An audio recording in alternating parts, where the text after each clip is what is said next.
Hey there, I'm going to stay positive and hope that this one really goes. It's the same name as the last one. I'm not a doctor. I never wanted to be, and I'm going to explain why because it's a little bit about my journey. I just got a big error message that said you can't post this, and without seeming conspiracy theorist, I'm going to see that this one just continues to go, is what I'm hoping, okay? I sent down an email last night. Bless up. Good to see you. Good to see you, Pam. Good to see you, Gabby. I just started a live stream and it cut me off again and said there's an error. You're not going to be allowed to post this. So I'm going to do my very best.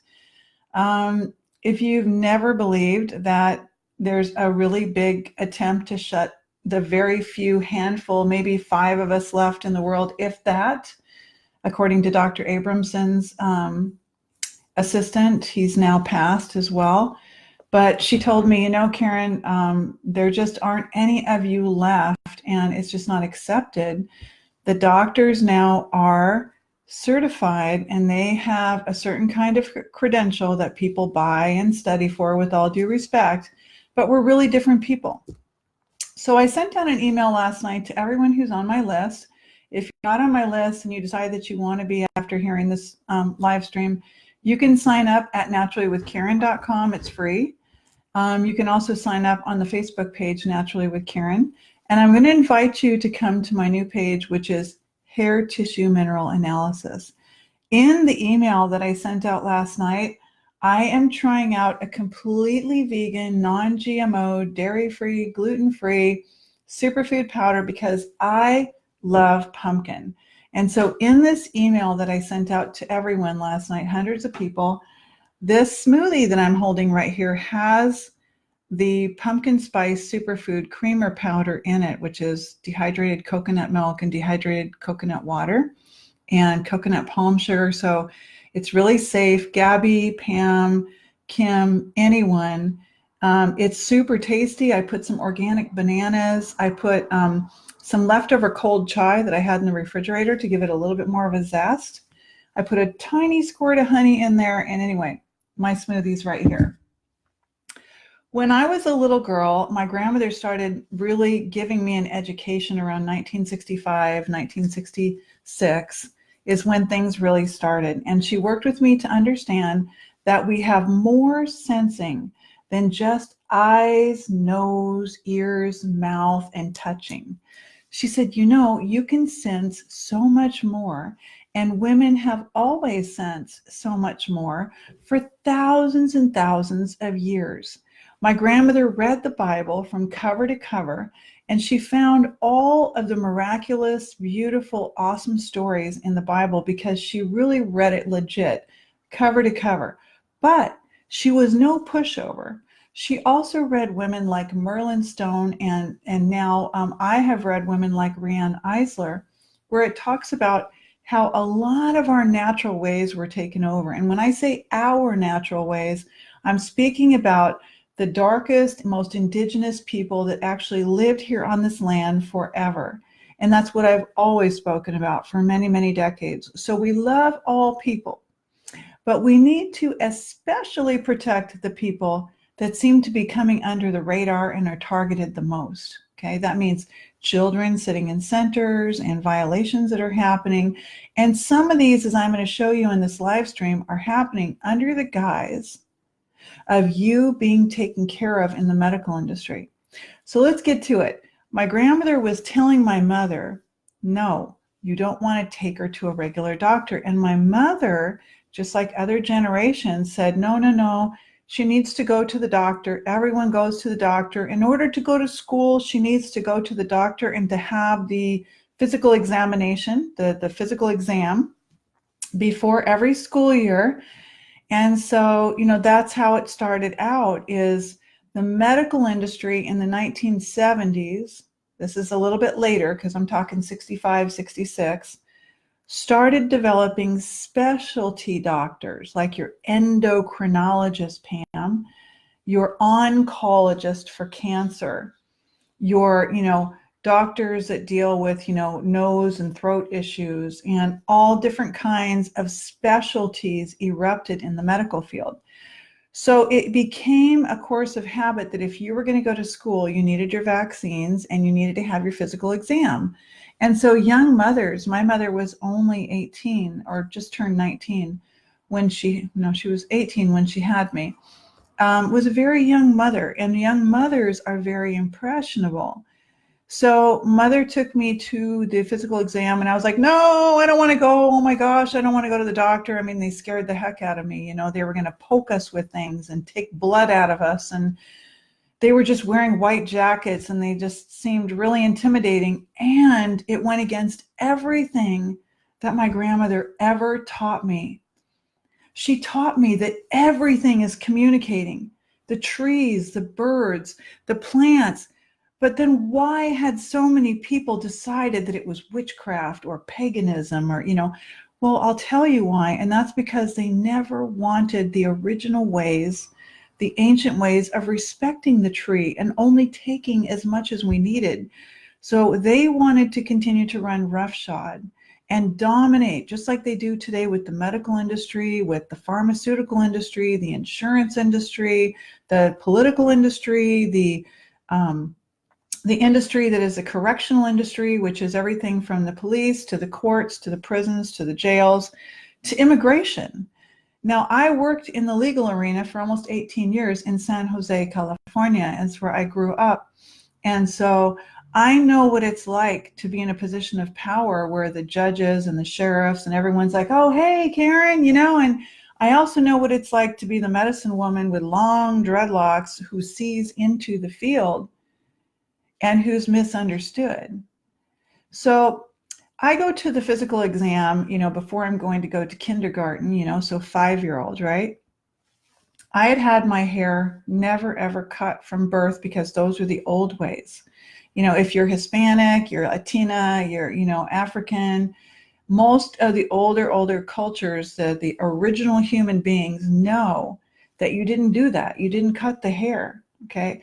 So when I went in there, the doctor or the nurse in the beginning, because that was a long time ago, and then there weren't dinosaurs on the earth, I promise. So around 1966, this is happening. You go in and you got your blood pressure and you got your temperature taken, and the doctor had one of those little hammer things, and you'd sit on the table with your gown because you got to take all your clothes off, remember, and they would check your elbow, your tennis, your elbow reflex. They would have you check your knee reflex, and they would check another one, which is called your Achilles reflex, and that is down by your ankle.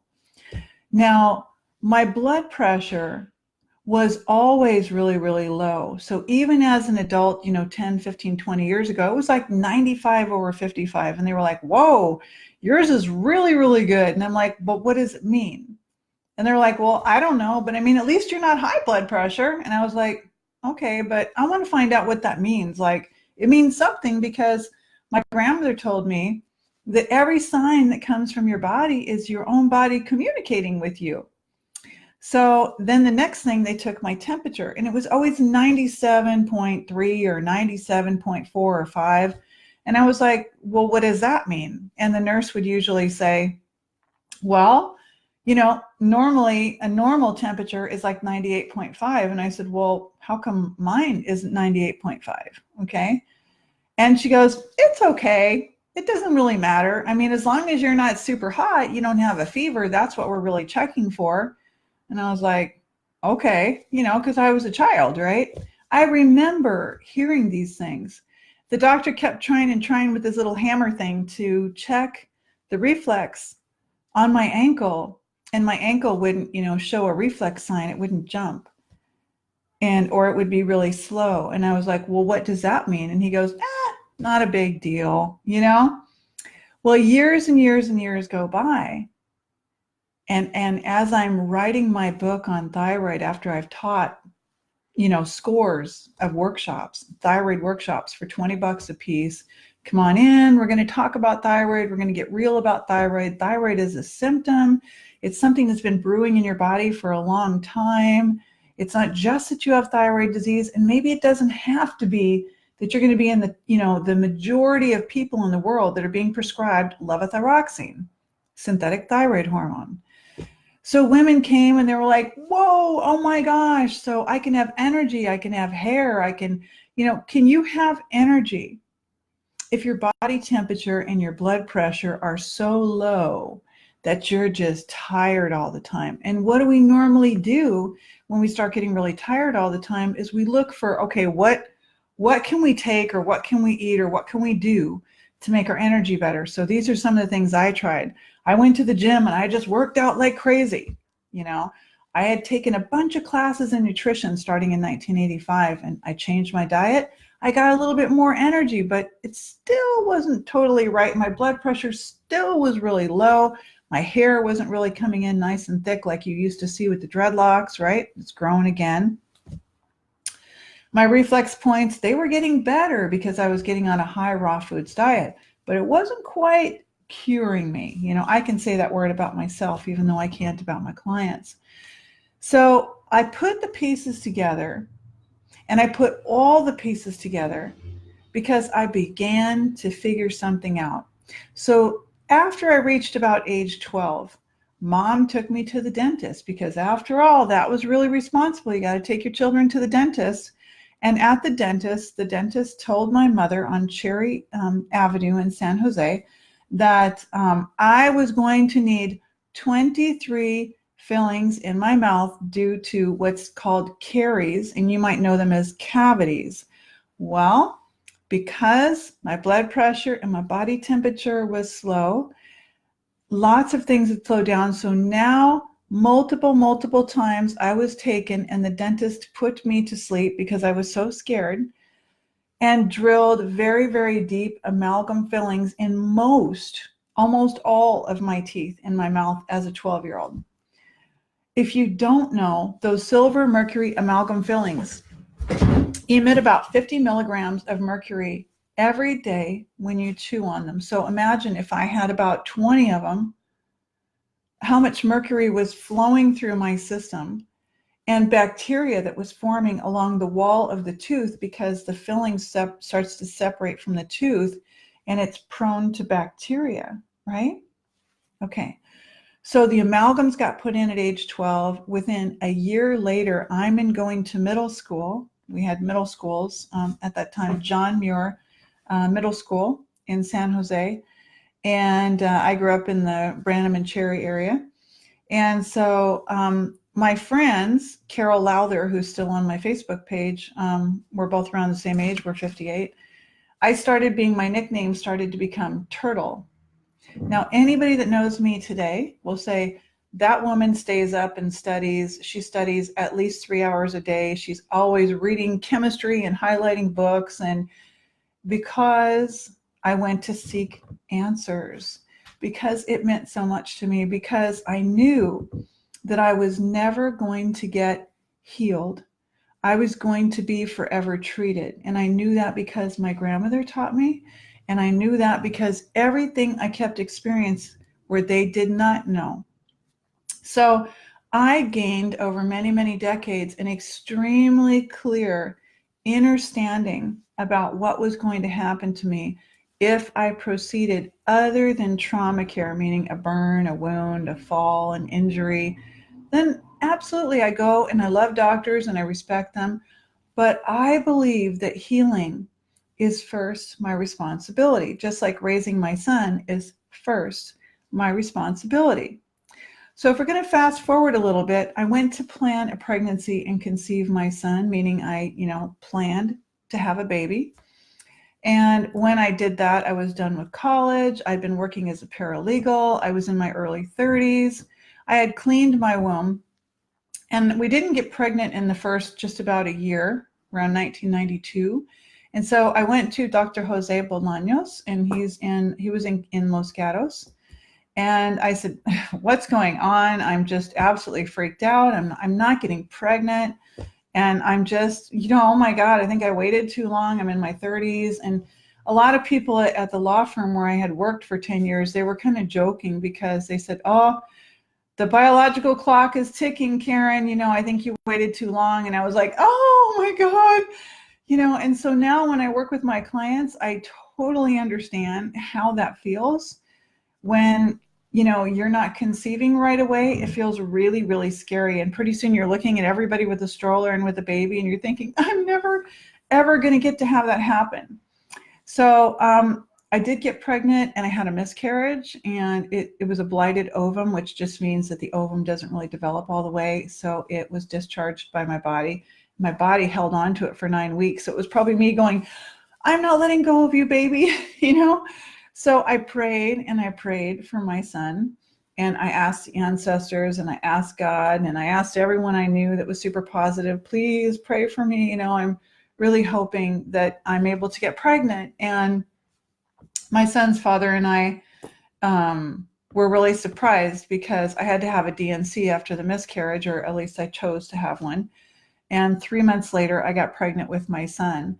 As I was developing, I consulted with a woman named Rain, who lives in Morgan Hill, California, to be the midwife and to do a water birth in a hotel across the street from O'Connor Hospital.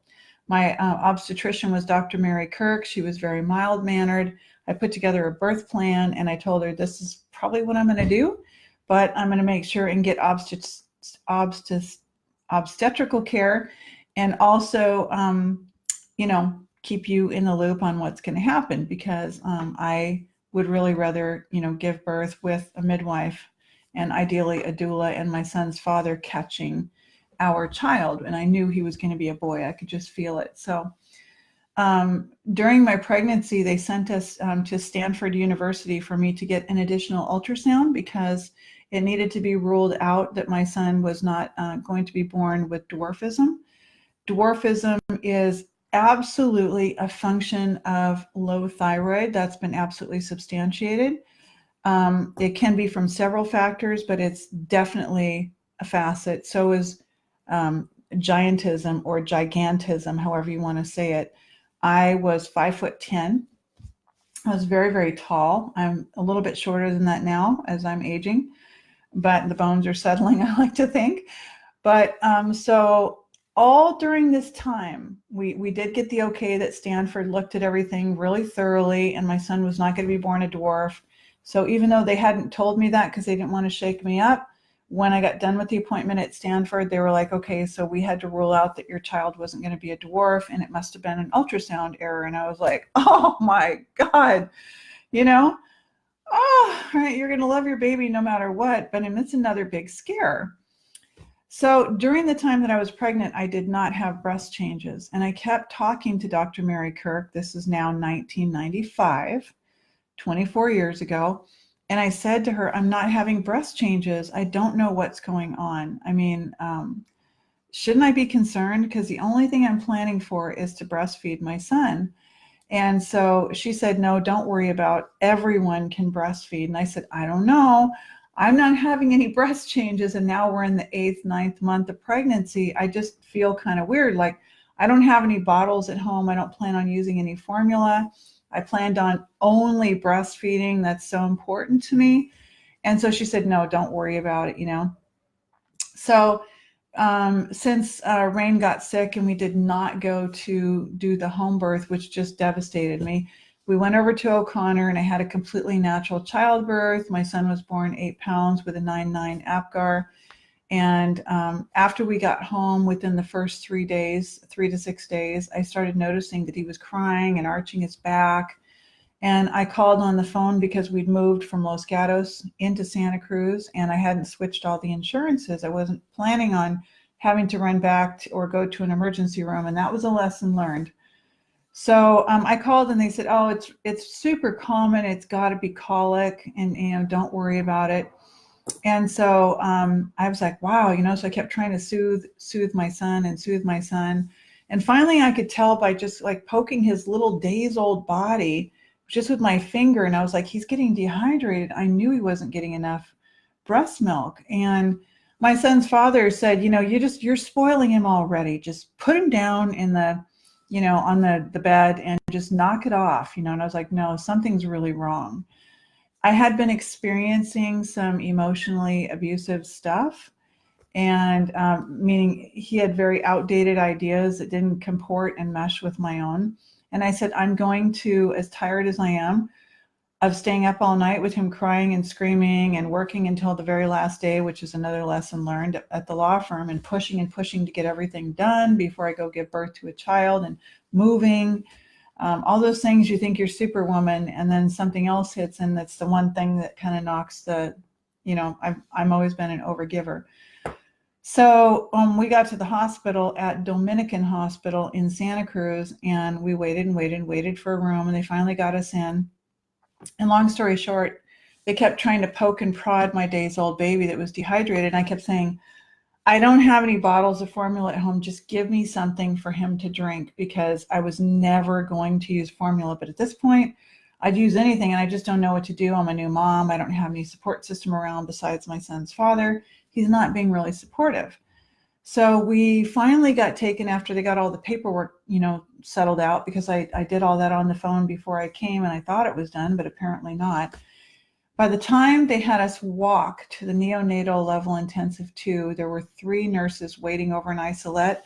They grabbed my son. As I looked down, his jaundice was exacerbating, so he was turning brick dust orange. And he was literally starving to death in that moment, because we'd been in that hospital for hours and hours, pleading in a state of shock that, my son could have basically died in my arms after bringing in a pretty healthy, smiling baby who was getting slightly dehydrated. At that age, they dehydrate very quickly. So on the 9th time, an IV took up in his head. And it was on the 8th, after the 8th time, that I saw the nurses shake their head like, this is not going to work, because they tried the IV in different locations, and now they were trying it. I didn't even know a person could do an IV in the top of the head.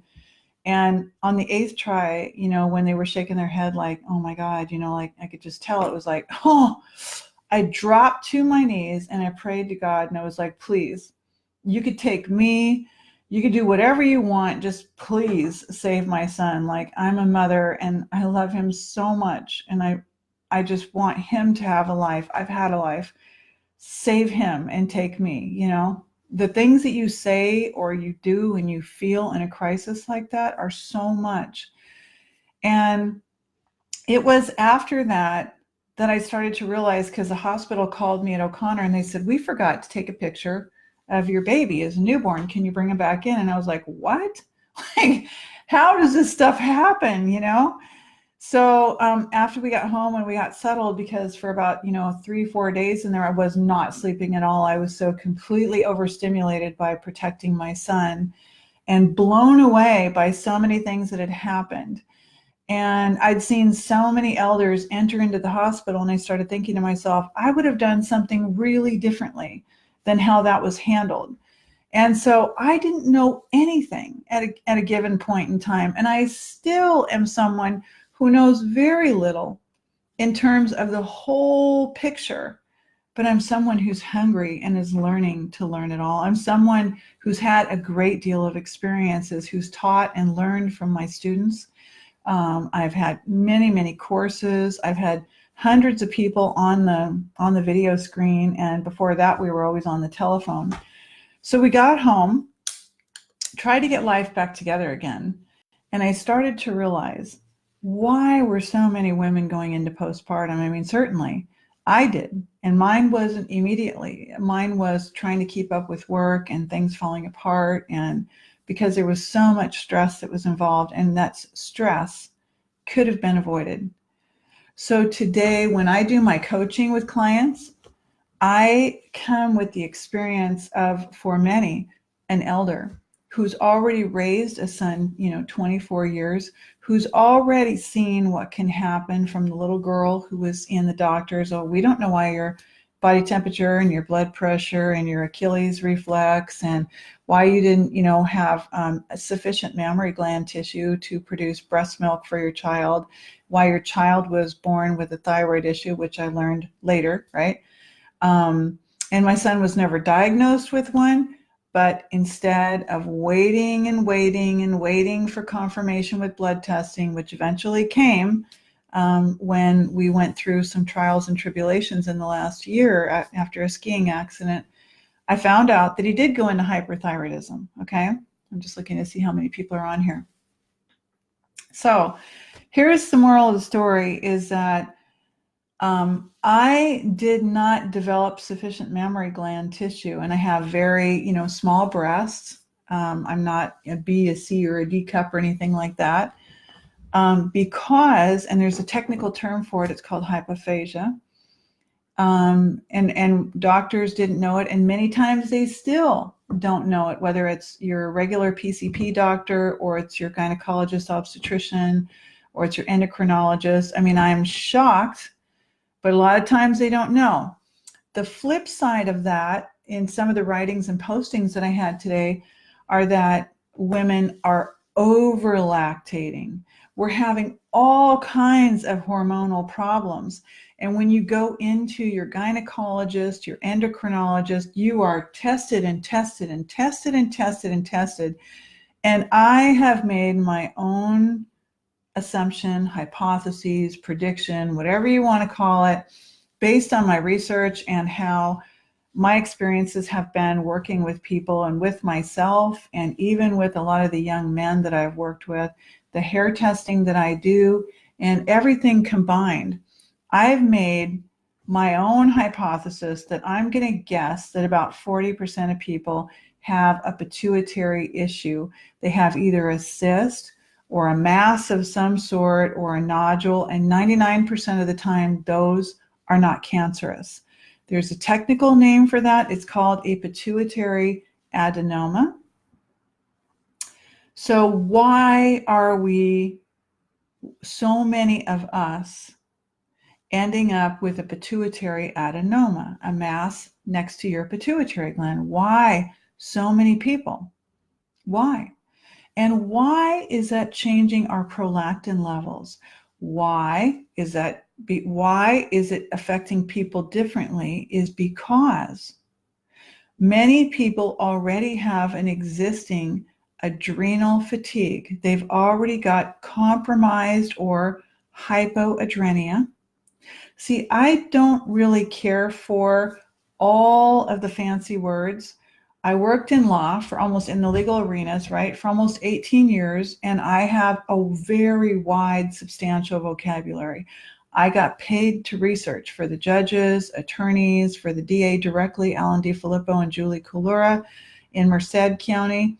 I know all of this. I read PubMed, and I know all the super big words, but they don't really mean that much to me.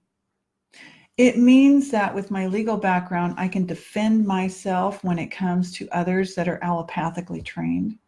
It means that I can say, sure, I understand that.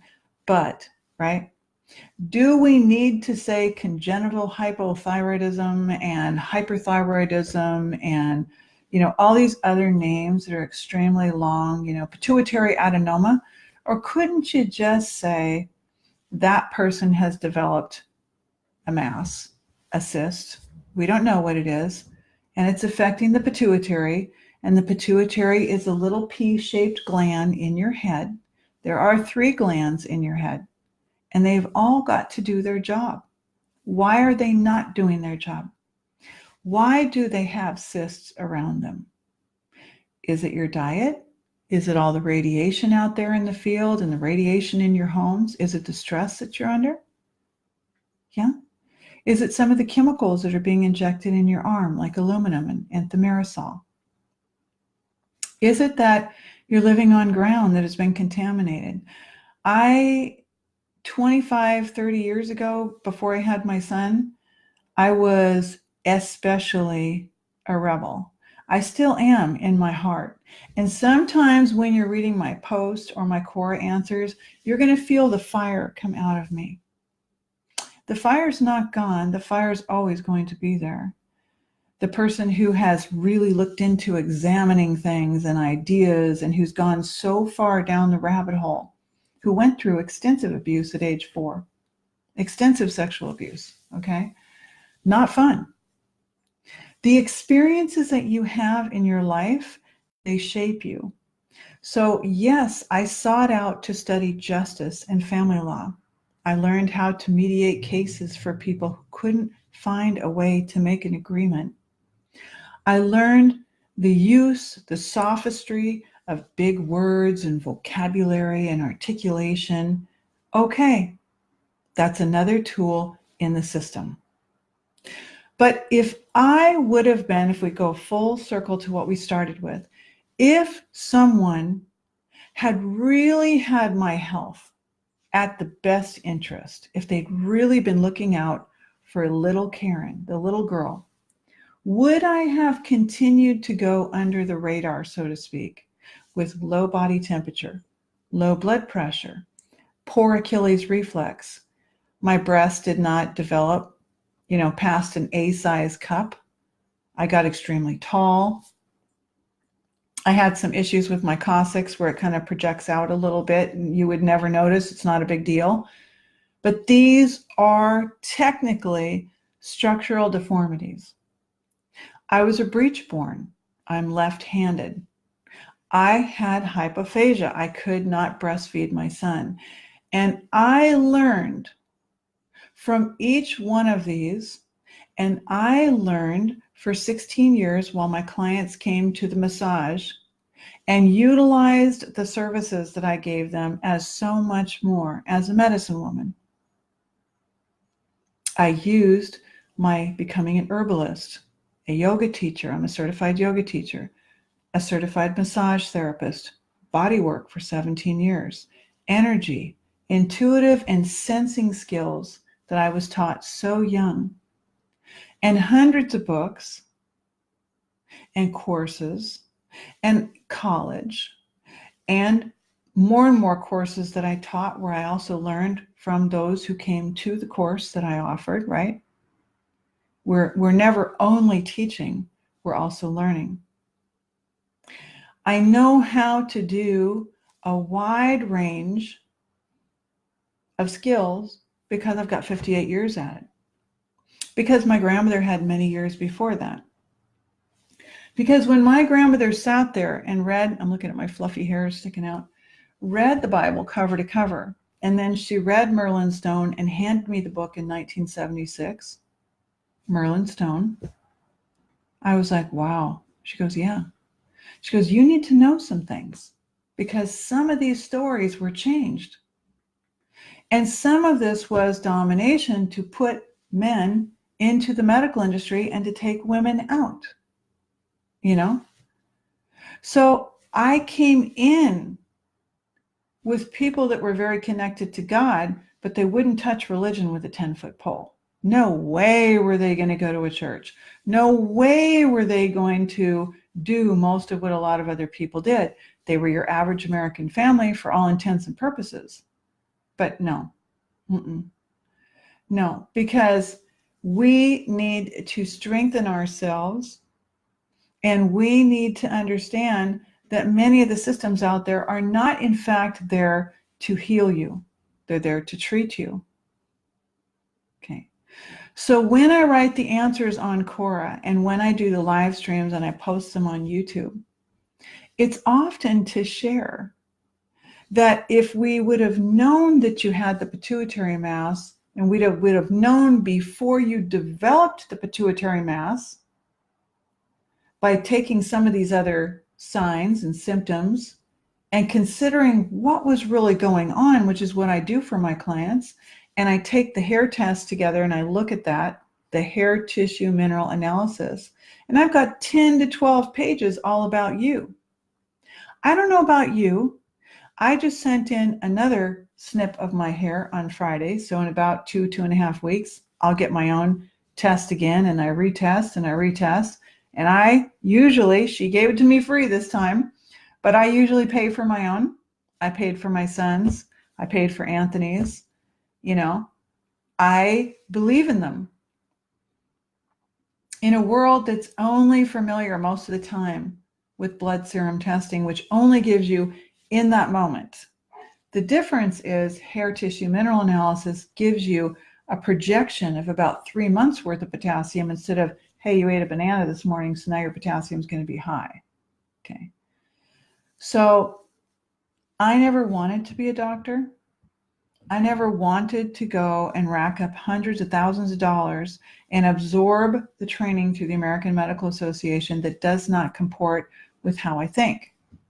Because if I would have done that in my 30s when I didn't know exponentially, as much as I do today, In my 40s, I did not know anywhere near what I know today, right? And I know that by the time I'm in my 60s, I'm going to know exponentially more than what I know even today at age 58, because I search and I hunger every day. And I don't just hunger to make it a business. In fact, I don't even really make that much money right now as we're talking, okay?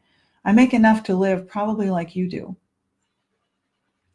But what I'm really hungry for is to find out, how do we solve some of the bigger problems? And when I do have the money, when the books really go off and things are very recognized about what I have to offer and how other people can start to do it for themselves, then it's time to figure out, how do we better this? How do we better the planet? How do we better our human experience, right? How do we undo so many of these wrongs that have been done? How do we reforest? How do we stop only getting food in supermarkets where only people that have money can buy them? How come children can't go out and pick fruit off of a tree because so-and-so owns 10 acres and so-and-so owns 20 acres, right? How come we're not sharing and caring? How come we're voting in the next person to sit in a big white fancy house, right? Why are we paying for gasoline when we know that it's killing us, that we're living in a contained environment, right? Whether you see these things right now or not, maybe it's someday you might if you don't see them right now. But my mind is way out there on how are we going to reconnect partnership-based ways. And by that, what I mean is that if we don't start to change what we perceive as medicine, and we just keep drugging the world and puncturing and cutting things, cutting the bad stuff out, killing the bad stuff out, and using warlike language, conquer it, kill it, battle it, destroy it. We're going to get to the point. Hurry up. I'm busy. We need to start having respect and kindness and manners. And we need to start not taking more than what we actually need and sharing and being kind.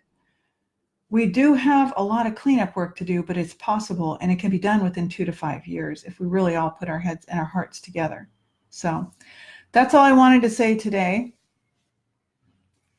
It's been kind of a really fall, cool, breezy day, and I send everyone love. And the live stream went forward after the first one was canceled, so I'm very thankful. You guys have an awesome day. Thank you very much.